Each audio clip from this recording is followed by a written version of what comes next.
Leeds United need to replace Crescencio Summerville. This is basically a fact. It's not something that is a question in the slightest. And after all, he did get 31 goal involvements last season, and that is huge, without a doubt. I think it was something like a third of our goals involved Crescencio Summerville, either as the goal or the assist, never mind all the build-up play. And basically, we kind of need to make up for that. That's a big old gap that needs to be filled. And thankfully, I feel like the perfect replacement for Leeds is already a championship footballer, as Leeds United are currently eyeing up a £10 million Summerville replacement. So, in this video, I'm going to run through exactly who it is, their potential impact on the squad, and how exactly we play our game, how doable a deal is, because there's no point really discussing a deal if it feels like it's borderline impossible, if he'd actually come to Leeds, and finally, the verdict. Is it the right move for us? So, to start off with, who exactly is it? Well, you might not be surprised. It is Morgan Whittaker, who is currently 23 years old and plays at Plymouth Argyle. Stuck on the south coast, the poor guy, not exactly where you want to be for an extended period of your footballing career. And he seems to be working his absolute hardest to try and get a move away from there.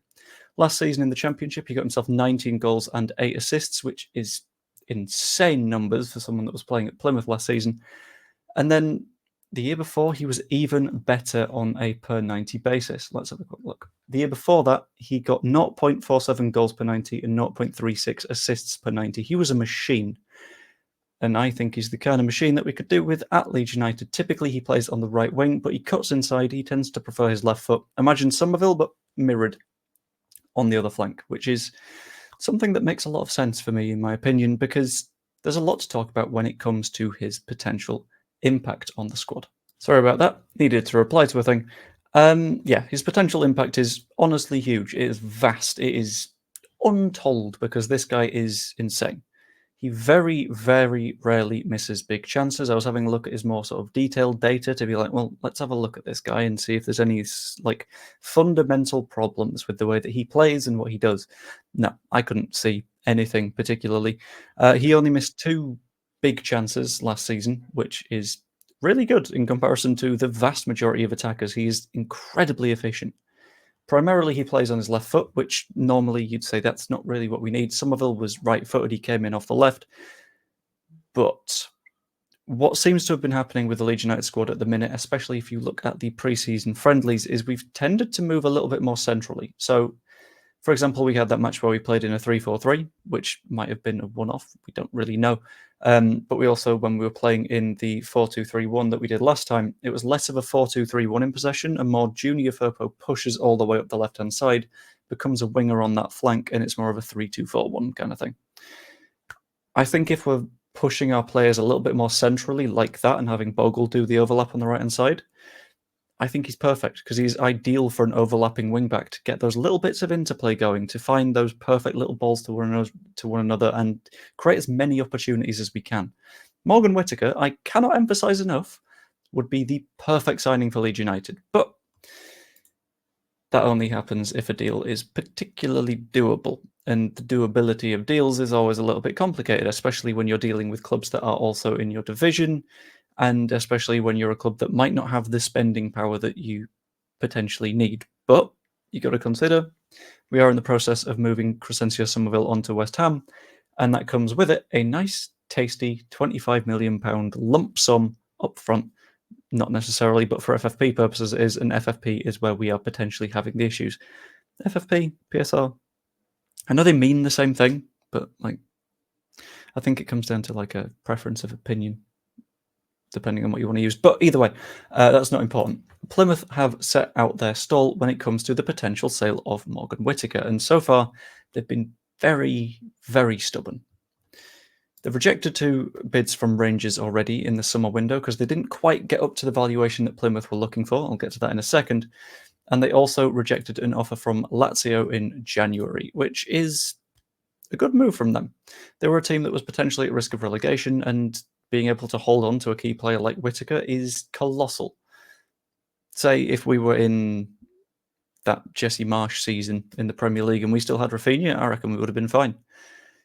Although Jesse Marsh might have ruined him even more. Either way, I still feel we would have been okay, and I think that's the approach that Plymouth took with Morgan Whittaker. They are asking for £10 million in this window if they are to sell him, which, I'll be honest, isn't the worst price, and the issue for that is he has plenty of time on his contract. Plymouth are in a very, very, very good spot because he's got 3 years left, and that means that they're sort of a little bit comfy, a little bit cozy.